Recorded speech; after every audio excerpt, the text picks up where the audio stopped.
Hello दोस्तों, जैसे कि आप सब जानते हैं कि सीएसआई नीट है जून 2025 के लिए एप्लीकेशन फॉर्म आउट हो चुके हैं।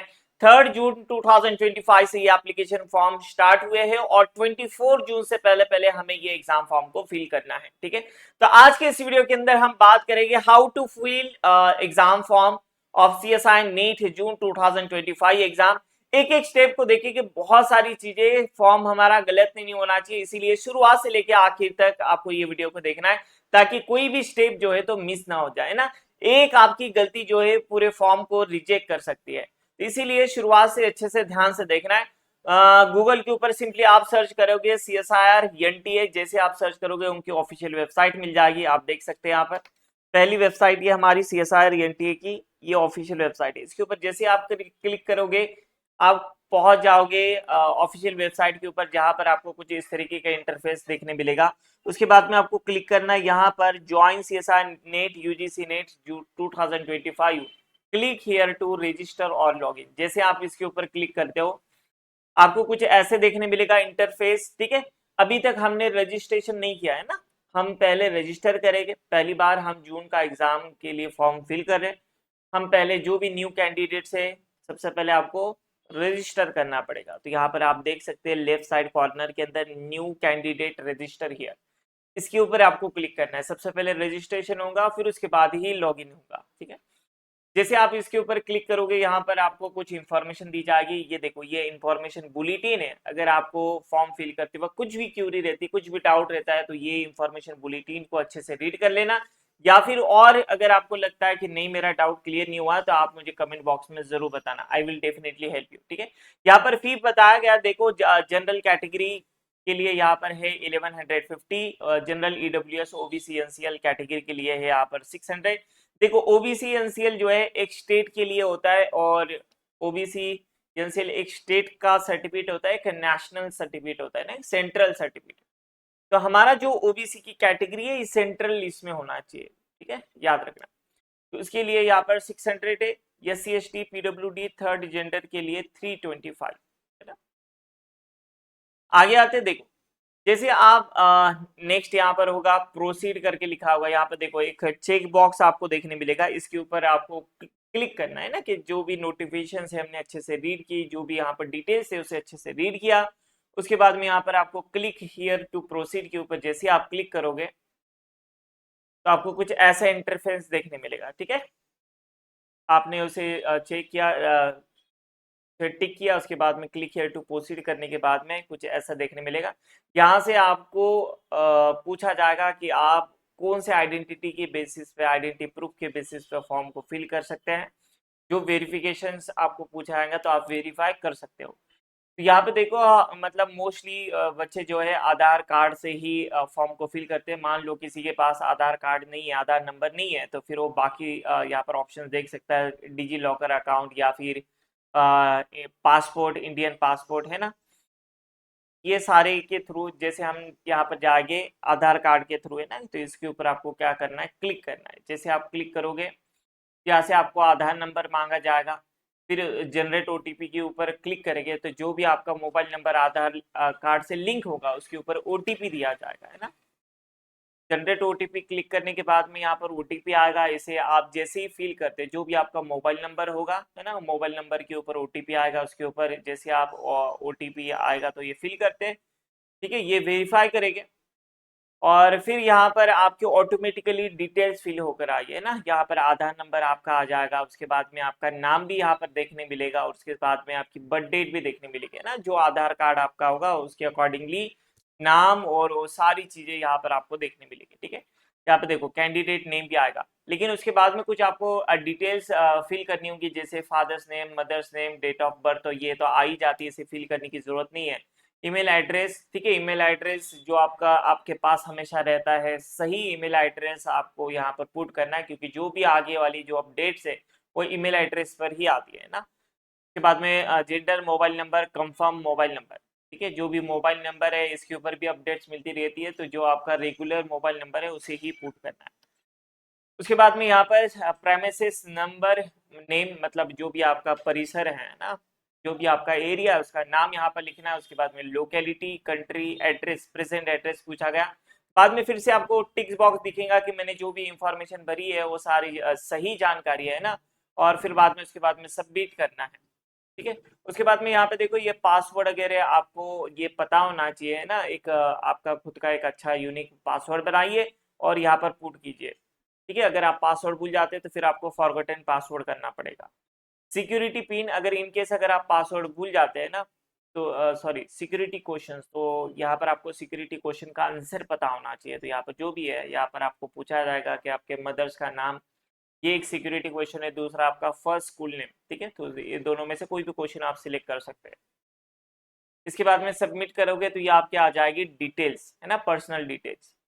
ये पर्सनल डिटेल देखो, जो भी आपने फिल किया है ना, इसे अच्छे से चेक करना है, क्योंकि जो आपका रिजल्ट आएगा, बहुत सारे बच्चे यहाँ पर गलतियां करते हैं, फिर बाद में करते हैं सर मेरा नाम चेंज हो गया, आधार कार्ड पर अलग नाम है, इसके ऊपर अलग नाम है ना। तो जो भी डिटेल्स है, क्योंकि एक बार जब आपका रिजल्ट आ जाता है तो फिर आप नाम को चेंज नहीं कर सकते। ठीक है, एक स्टूडेंट ऐसे है जिसका क्वालिफिकेशन आ चुका है लेकिन नाम के अंदर गलती है, तो फिर वो मतलब वो फॉल्स, मतलब उन्होंने चीटिंग किया ऐसा बताया जाता है। ठीक है, तो याद रखना, फिर उसे कंसीडर नहीं किया जाएगा। तो ये पर्सनल डिटेल अच्छे से देख लेना, जो भी हमने फिल कर रखा है, स्पेलिंग वगैरह सारी चीजें।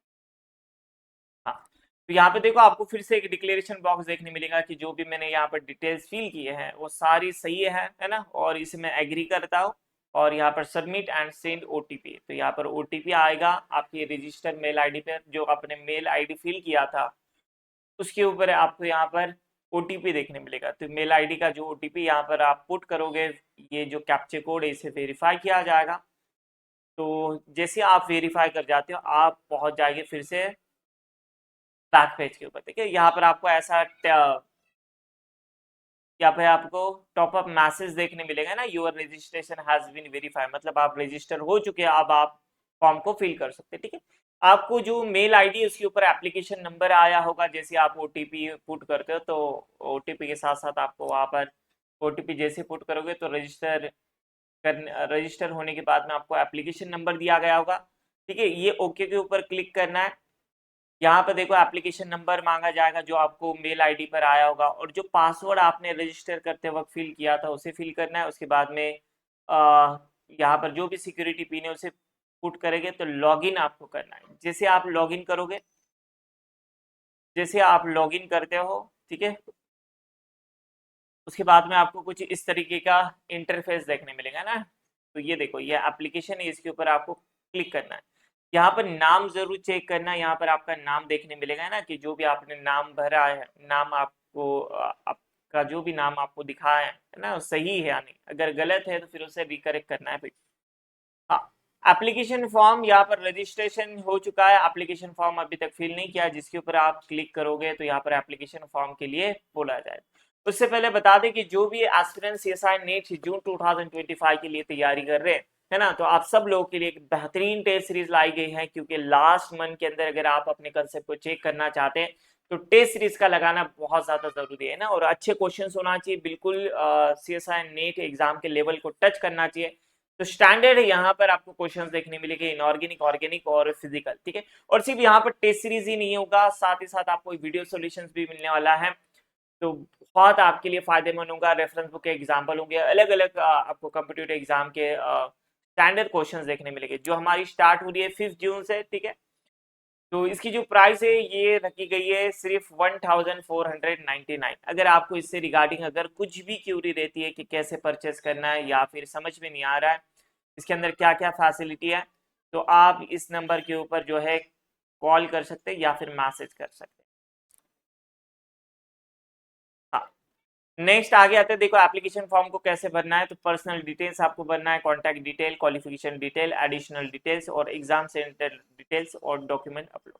पर्सनल डिटेल के ऊपर सबसे पहले आप जैसे ही क्लिक करोगे तो यहाँ पर आपको कुछ पूछा जाएगा, आपका नाम, डेट ऑफ बर्थ, जेंडर, उसके फादर नेम, है ना, आइडेंटिटी टाइप, यहाँ पर जो आपने आधार नंबर दिया था तो आधार नंबर दीजिए, आधार कार्ड, या फिर आपके पास पासपोर्ट या फिर बाकी कुछ अदर आइडेंटिटी प्रूफ होएगा तो आप उसे सिलेक्ट कर सकते हैं। डोमासाइल महाराष्ट्र, वो यहाँ पर कैटेगरी देखो बहुत इंपॉर्टेंट है ना, तो कैटेगरी जो है आप जो पुट करोगे तो आपके पास नेशनल सर्टिफिकेट होना चाहिए। एक बार मैं फॉर्मेट बता देता हूँ, जैसे आप देख सकते हैं यहाँ पर ये इंफॉर्मेशन बुलेटिन है हमारा, ठीक है,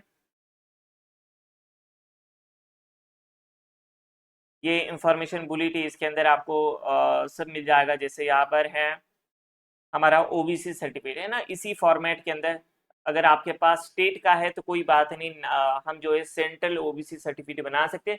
आपको सेतु के अंदर जाना है, सेतु के अंदर जो है 8 दिन के अंदर जो है आपका ये मैक्स टू मैक्स 8 दिन, मिनिमम 2 to 3 डेज यहाँ पर लगते हैं। उन्हें कहना है कि हमें इस फॉर्मेट में हमें सर्टिफिकेट चाहिए, ठीक है। सेंट्रल लिस्ट में आपका मतलब मोस्टली प्रोबेबली जो है तो जो आपकी स्टेट के अंदर है तो सेंट्रल लिस्ट में आपका नाम होता ही है, ठीक है। तो उन्हें कहना वो आपको बनाकर देंगे, ठीक है। सेम ऐसे ही देखो, अगर आप SC ST कैटेगरी से तो इस फॉर्मेट में होना चाहिए, या आपको इंफॉर्मेशन बुलेटिन में मिल जाएगा। और उसके बाद में EWS कैटेगरी के लिए इस फॉर्मेट में होना चाहिए, ठीक है, याद रखना। उसके बाद में आपको एनुअल इनकम वगैरह बताना है, ये एनुअल इनकम जो भी होगा, ठीक है, ये आपको बताना है। उसके बाद में फिर से आपको एक चेक बॉक्स देखने मिलेगा, आई एग्री, जो भी डिटेल्स आप शेयर कर रहे हो वो सही है। उसके बाद में जैसे आप सबमिट करोगे तो ये आपके हो जाएगी personal detail. Then contact detail, यहाँ पर आपका एड्रेस वगैरह सारी चीज़ें पूछी जाएगी, ठीक है। उसके बाद में क्वालिफिकेशन डिटेल्स है ना, यहाँ पर आप कौन से बेसिस पे अप्लाई कर रहे हो, आपके पास मास्टर डिग्री है या नहीं है।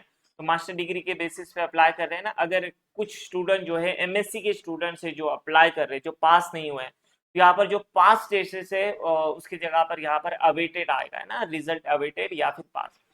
तो अगर आप MSc के अंदर आपका रिजल्ट नहीं आया अब तक MSc का, है ना, तो आप रिजल्ट अवेटेड के कैटेगरी में सिलेक्ट कीजिए, ठीक है। और उसके बाद में फिर आपको ये सर्टिफिकेट जो है फिल करके देना है।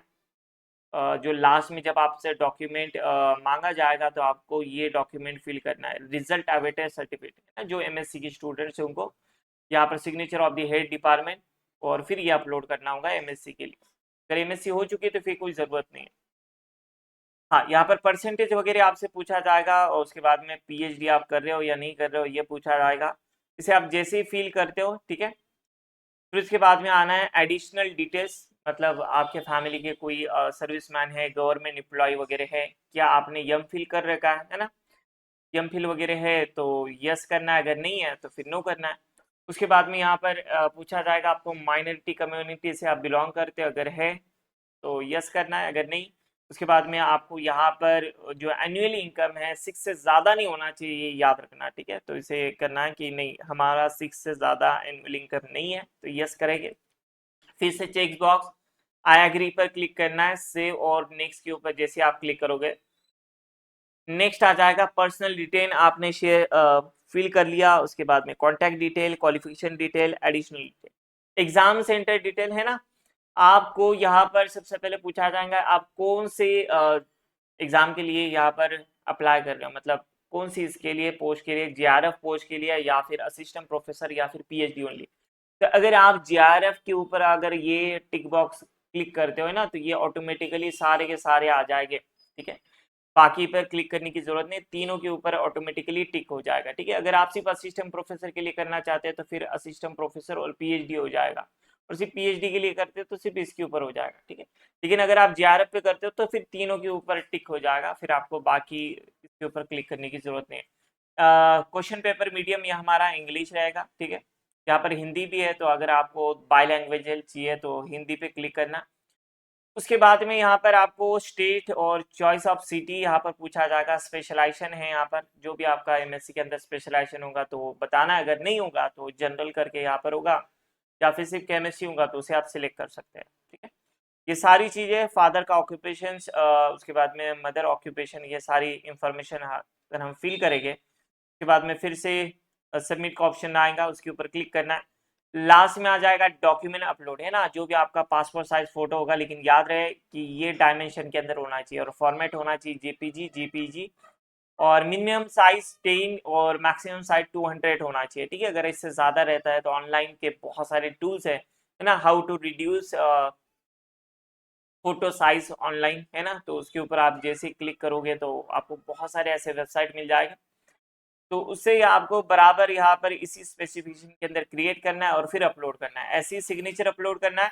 और जो भी कैटेगरी सर्टिफिकेट है ये PDF फॉर्मेट में होना चाहिए, या फिर जिन लोगों ने रिजल्टेड अवेटेड या फिर EWS कैटेगरी वाला बताया है, तो जैसे हमने OBC का बताया था तो यहाँ पर फिर PDF आ जाएगी OBC सर्टिफिकेट की सेंट्रल वाला, ठीक है। उसके बाद में इसे सबमिट करना है। जैसे आप फाइनल सबमिट करोगे है ना, फिर वहां पर आपको इसके लिए बोला जाएगा फी पेमेंट के लिए। तो फी पेमेंट आप जैसे ही करते हो है ना, वहां से जो भी अलग अलग पेमेंट ऑप्शंस देखने मिलेंगे, फी पेमेंट करते हो तो आपका एप्लीकेशन फॉर्म सबमिट हो जाएगा। ठीक है, लेकिन याद रखना एप्लीकेशन फॉर्म तो बहुत सारे स्टूडेंट्स भरते हैं, लेकिन लास्ट में फी नहीं भरते। फी को जल्दी से जल्दी भरा करे। बहुत सारे स्टूडेंट्स फिर बाद में भूल जाते हैं कि भाई हमने तो ऐसा फी भर दिया था, है ना, फिर उन्हें बाद में याद आता है। जब सबके एडमिट कार्ड आते हैं तो उन्हीं का एडमिट कार्ड नहीं देखने मिलता है। तो अगर फी नहीं भरा तो आपका फॉर्म इनकम्प्लीट माना जाएगा। ठीक है, तो सबसे पहले फॉर्म को अच्छे से चेक करना, पर्सनल डिटेल्स, नाम, उसके बाद में बर्थ डेट वगैरह, और फिर लास्ट में जो है तो पेमेंट करना है। अगर आपको फॉर्म फिल करते वक्त अगर कुछ भी क्यूरी आ रही है, कुछ भी अगर डाउट है, या फिर कुछ समझ में नहीं आ रहा है ना, या फिर कैटेगरी से लेकर, तो आप कमेंट बॉक्स में जरूर बताइए। ठीक है, I will definitely help you. मिलते हैं फिर हम नेक्स्ट वीडियो के अंदर, तब तक के लिए थैंक यू गाइस। तो दोस्तों, जो भी आपकी फ्रेंड सर्कल है या फिर जो भी आपके बैचमेट है जो CSI नेट एग्जाम के लिए तैयारी कर रहे हैं, उन तक ये वीडियो को जरूर पहुंचाएं, ताकि वो भी, उनकी भी यहाँ पर जो है तो हेल्प हो जाए, और अगर उनकी कुछ क्यूरी रहती है तो सॉल्व हो जाए। चलो, टेक केयर, सी यू।